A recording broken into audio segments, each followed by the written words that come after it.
Cara Helena Matos, mais um programa cheio de parentescos. Acho que desta vez me vai salvar a vida, porque só me vai falar de Oliveiras, Silvas, Costas, correto? Não, nada disso. Pois, eu também já adivinhava que não. Temos de perceber que aqui os apelidos são de outra categoria. Estamos a falar de Avistras Tâmara, não é? Desculpe? Avistras Tâmara. Avistras Trastâmara. Tâmara. Ou seja, aquilo que nós temos, nós estamos em mais ou menos, é certamente depois de 1480. E depois de 1480, em data mais ou menos imprecisa, chegou à Ilha da Madeira, que era então um território jovem, chegou à Ilha da Madeira um rapaz com instruções, ao que parece, de que nunca poderia sair da ilha. Ele chamar-se-ia Gonçalo Fernandes da Serra de Água e as circunstâncias de vida deste jovem começam a criar uma série de rumores. Ele não pode sair da ilha, contudo, correm notícias, boatos, suspeições de que lhe é assegurado uma vida muito confortável para os parâmetros da época. Ele tem, de facto, essa vida. E a certa altura acha-se que é quase uma vida de príncipe, que regularmente vão de Lisboa caravelas que levam o que lhe é necessário para que lhe seja assegurada essa vida. Então são potencialmente boas as condições deste condicionamento. Muito boas. E esta vida de príncipe leva a uma pergunta. E se ele fosse mesmo um príncipe? Ou seja, se ele, em vez de se chamar Gonçalo Fernandes da Serra de Água, se chamasse Gonçalo Afonso de Avistras Tâmara Fernandes. Ou seja, ninguém soubesse. E ninguém soubesse. O que é que esta sequência de apelidos quer dizer? Que ele pode ser filho de Dom Afonso V, ou seja, do rei de Portugal, do homem que foi rei de Portugal, e de Dona Joana de Castela. E portanto, de alguma forma, ele é um príncipe, ele é um filho nascido de um casamento que depois já veremos legítimo, mas cabe perguntar porque é que a coroa portuguesa teria ocultado a existência desta criança. O que é que levou a coroa portuguesa, então, a colocar na Madeira, mais ou menos oculto, a existência de um filho não bastardo de Dom Afonso? Não era bastardo. Não é bastardo, porque não existem aqui aqueles problemas geralmente associados à bastardia e que eram as disputas com os irmãos legítimos, todo esse conjunto de guerras que sabemos que acontecia. O problema que pode estar em torno deste jovem, se caso ele fosse de facto filho de Dom Afonso V e de Dona Joana de Castela, digamos que não é um problema de bastardia, pode ser um problema de legitimidade ou de excesso de legitimidade. Há uma frase do Garrett que é quando ele diz o excesso nas viagens da minha terra, que o excesso de felicidade, o que tenho medo de estar a citar mal, mas ele diz qualquer coisa, o excesso de felicidade confunde a terra, não é? Digamos que aqui o excesso de legitimidade podia ser um problema de facto para este jovem. E, de alguma forma, ao colocá-lo na Madeira, numa espécie de prisão dourada, a coroa portuguesa pode, certamente, que o afastou da disputa pelo trono, mas também pode ter-lhe salvo a vida. Aquilo que iremos falar esta semana, e estamos a falar de história muito na base da especulação, é a história de alguém que depois, muito impropriamente, ficou conhecido, séculos mais tarde, como o Máscara de Ferro português. Vamos tentar saber ao longo desta semana se de facto este jovem estava retido para dar ou não lugar a alguém. E se em vez de um alguém forem dois alguém?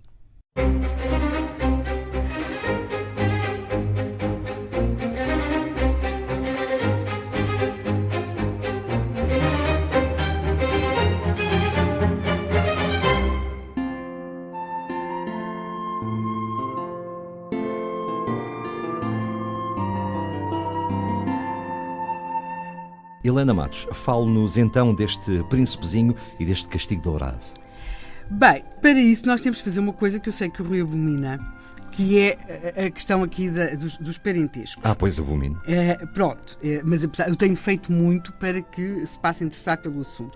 E nós, que fomos muito educados naquele culto da ínclita geração, ou seja, dos filhos de Dom João I e de Dona Filipa de Lencastre, após a crise de 1383-1385, quando começa a dinastia de Vives, temos de perceber que nas décadas seguintes, sobretudo quando depois o filho deles, Dom Duarte, herda ao trono, e depois, por sua vez, Dom Afonso V, filho de Dom Duarte, a ínclita geração vai ter um enredo familiar terrível de casamentos, disputas familiares, e nós, para percebermos quem é que pode ser este jovem, se de facto ele pode ser filho de Dom Afonso V e de Dona Joana de Castela, que já veremos que ela era Joana de Castela ou Joana de Trastâmara, depois já veremos que ela tem outro nome, menos abonatório, é o seguinte: o rei Dom Afonso V, e nós aqui já fizemos um programa sobre isso, teve um casamento muitos anos antes, teve um casamento quando ainda era príncipe, ainda nem sequer era rei, com Dona Isabel.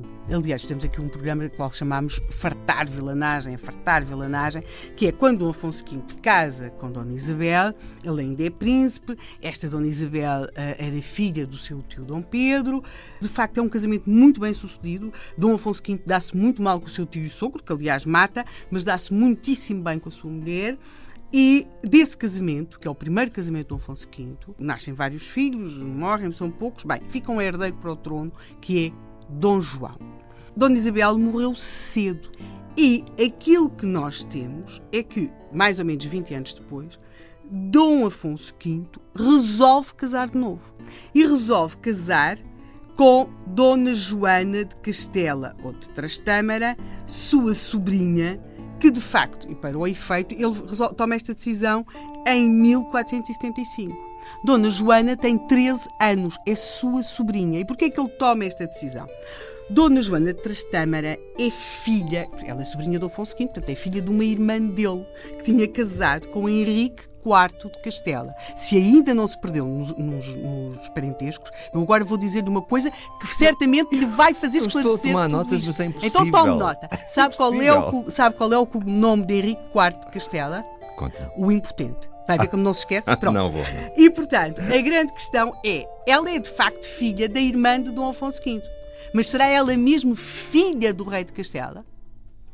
Ela vai ser conhecida em Espanha como a Beltraneja. Joana de Castela, ou de Trastâmara, como nós a chamamos aqui, baseada em Espanha, conhecida pela Beltraneja. E porquê? Porque, dizem os espanhóis, que ela é filha de Beltrán de la Cueva, um pajem, um nobre da corte. Vai-lhe a verdade que Henrique IV de Castela vai sempre defender os direitos dinásticos desta filha. Há, aliás, uma tese que os espanhóis defendem hoje, alguns deles, duas coisas. Beltrán, de facto, a irmã do Afonso V, casada com o rei Henrique IV de Espanha, teve uma vida amorosa muito agitada. Mas esta princesa não poderia ser filha de Beltrán de la Cueva porque ele não estaria na corte no tempo em que, feitas as contas, ela terá sido mais ou menos concebida. Há até quem diga que ela foi concebida naquilo que nós poderemos definir como a primeira inseminação artificial da história e abstemos de continuar a explicar como é que poderá ter sido. Sim, senhor. Portanto, Henrique IV defende os direitos dinásticos desta filha e, quando morre, pede ao seu cunhado, rei de Portugal, Afonso V, que os proteja. E Dom Afonso V protege-os casando com a sobrinha. E geralmente quando as pessoas casam, há filhos, não é? Claro. Oficialmente, neste casamento, nunca houve. Já vamos ver. Bom, Helena Matos, acaba este episódio a acender a luz da reserva. Vou reabastecer para amanhã. Está bem. Mas não se esqueceu do cognome do Henrique IV de Castela. Para não? De modo nenhum. Exatamente.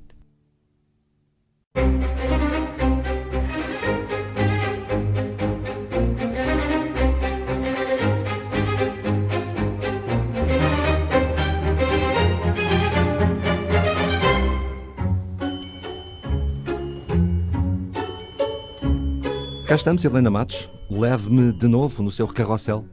Pois, então isto é assim. Nós estamos em 1475. O rei Dom Afonso V casa por procuração com Joana de Castela Trastâmara ou a Beltraneja, porque de facto há a tese de que ela não seria filha de Henrique IV, mas sim de Beltrán de la Cueva.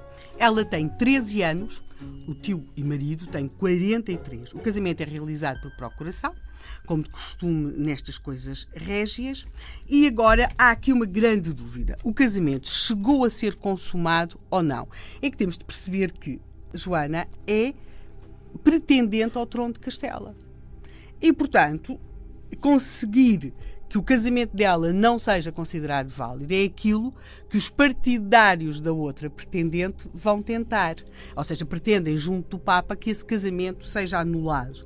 E daí que haja logo um grupo de investigadores que defenda que o casamento nunca foi consumado, que eles nunca tiveram sequer filho algum. E mesmo tendo sido consumado, podiam não ter tido filho. E o pequeno Gonçalo ainda sem ser visto e nem achado no meio disto. Agora, quem é que é a outra pretendente ao trono de Castela?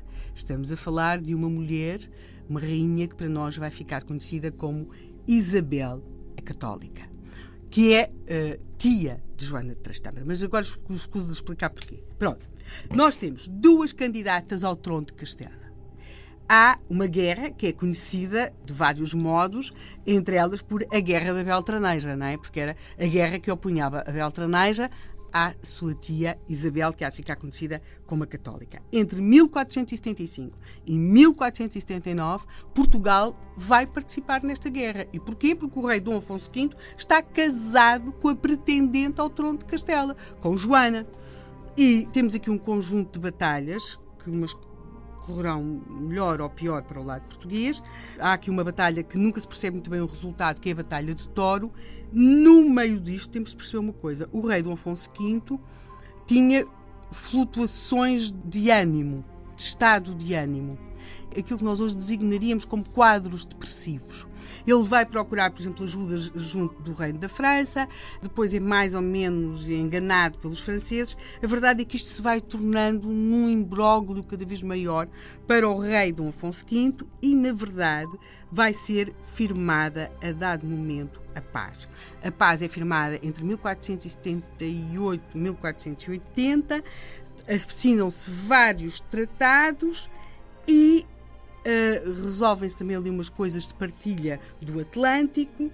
Portugal renuncia ao trono de Castela, fica com o domínio do Atlântico. E nós temos uma coisa: quando a guerra acaba, o que é que acontece ao casamento de Dom Afonso V com a sua sobrinha? A sua sobrinha tem então mais ou menos 17 anos. O que é que vai acontecer? Há algum filho deste casamento ou não? Note que o casamento, a legitimidade do casamento, acaba por ser posta em causa pelo Papa. Portanto, se houver uma criança nascida desse casamento, ela tem ali um problema, que é reconhecer a legitimidade do casamento, é reconhecer que Dona Joana era de facto herdeira legítima ao trono de Castela. Provavelmente fazer desaparecer esta criança é uma forma de resolver alguns problemas, mas não apenas este.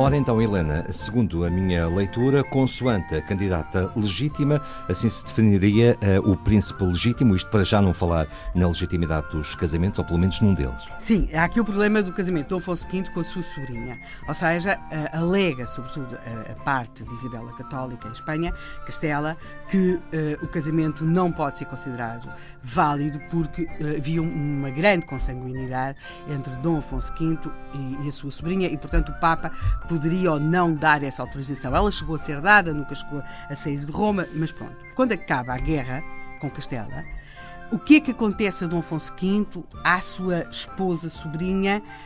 Bem, aquilo que se sabe é que Dom Afonso V abdica, retira-se para um convento e ele morre muito rapidamente. Ele morre em 1481. Depois, o que é que acontece à sua sobrinha?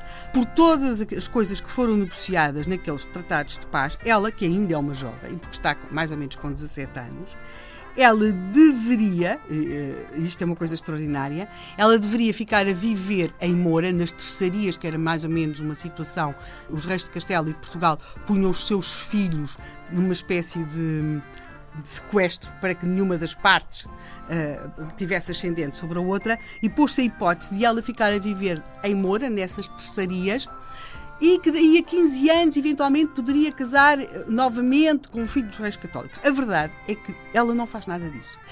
Ou por vontade própria, ou por imposição, ela entra no convento de Santa Clara, em Coimbra, onde não é tratada por rainha, porque Isabel Católica, tornada Rainha de Castela, não o permite, e os portugueses vão tratá-la por excelente senhora.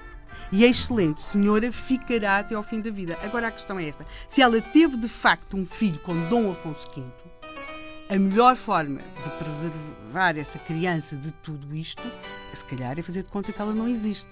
É colocá-la na Madeira, colocá-la num sítio de onde ela não possa sair, de onde também não a possam ir buscar, porque temos de perceber que vários dos protagonistas desta história, não é? Outros laterais, outros parentes, outras coisas, muitas destas pessoas acabaram a morrer, por exemplo, de repente, com veneno. Que surpresa. E, portanto, se calhar preservar a vida desta criança não seria completamente destituído de senso colocá-lo na Madeira, chamando-se Gonçalo Fernandes da Serra d'Água, assegurando-lhe uma vida confortável para os parâmetros da época, e, portanto, isto era a forma de ele não ser enredado nas disputas pelo trono de Castela. Mas, na vida deste rapaz, caso ele fosse de facto filho de Dom Afonso V e de Joana de Castela, ou a Beltraneja, caso se ache que ela é de facto filha de Beltrán de la Cueva e não de Henrique IV, coloca-se um outro trono, que é em 1491, estava ele na Madeira, fosse filho de quem fosse, em 1491 acontece uma tragédia em Portugal. O filho que Dom Afonso V tivera do seu primeiro casamento e que era o herdeiro legítimo do trono de Portugal, Dom João, que já se tinha tornado rei e que, por sua vez, também já tinha um filho, o filho de Dom João, o filho do príncipe perfeito, morreu num acidente de caça. E, portanto, não havia herdeiro direto do trono de Portugal. Dom João não tinha mais filhos para serem herdeiros do trono de Portugal. O que é que acontece? Quem é que vai ser o herdeiro do trono de Portugal?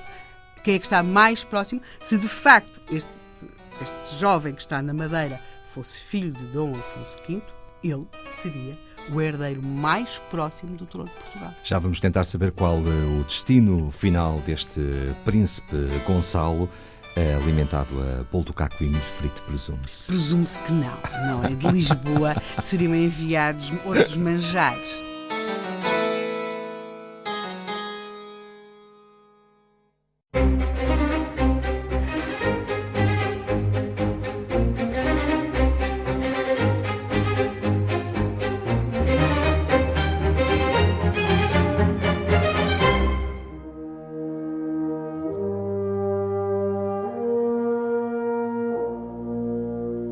Helena Matos, neste último episódio já percebemos desde ontem que Gonçalo Fernandes da Serra d'Água poderia afinal estar numa boa posição de vir a ser príncipe. Sim, porque em 1491, quando morre o filho de Dom João II e herdeiro do trono de Portugal, cria-se novamente uma situação de vazio. De vazio, quem é que vai ser o herdeiro do trono de Portugal? Dom João II não tinha outro herdeiro. E Dom João II tenta uma coisa.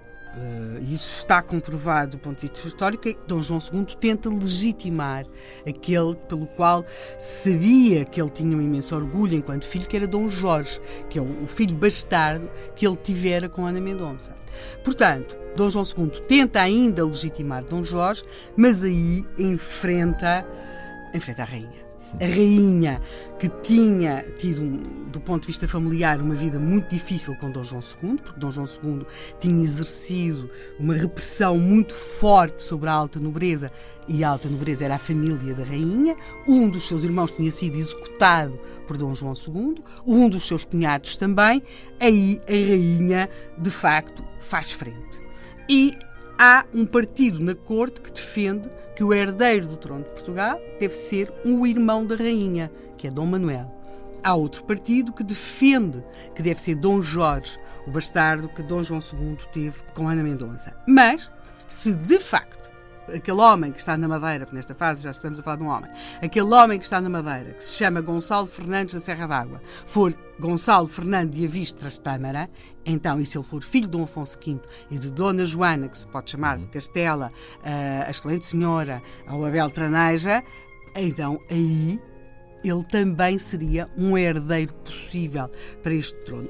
Não sabendo nós quem de facto era este homem, e se tudo isto não será uma fabulação, nós não sabemos de quem é filho, não sabemos mais ou menos quando é que chegou à Madeira, sabemos sim quando ele morreu. Ele morre a 13 de julho de 1539, foi sepultado na capela de Nossa Senhora da Conceição da Serra d'Água. Os rumores em torno desta personagem, é curioso, vão crescendo com o tempo.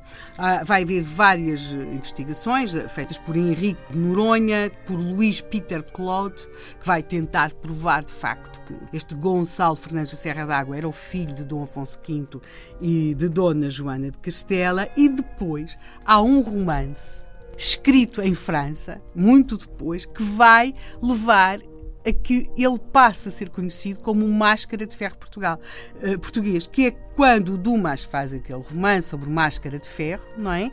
E anos mais tarde vai chamar-se a este jovem, que felizmente para ele nunca usou nem máscara de ferro, nem de veludo, como era o caso do prisioneiro da Bastilha, nunca usou nada disso, e viveu sim na Madeira e não encerrado numa prisão, mas vai crescendo esta lenda em torno deste habitante da Madeira no século XV e no século XVI, vai crescendo a lenda e nós hoje vamos encontrar às vezes referências a este Máscara de Ferro português, que mais uma vez se repete, nunca usou máscara alguma, nem de ferro, nem de veludo, que sim se especula pode ter sido filho de Dom Afonso V e de Dona Joana de Castela, que poderia ter sido herdeiro ao trono de Castela porque era neto do rei Henrique IV, admitindo que o rei Henrique IV, com o nome do impotente, seria de facto o seu pai, o pai de Dona Joana e, portanto, o avô deste Gonçalo. Poderia ter sido herdeiro do trono de Portugal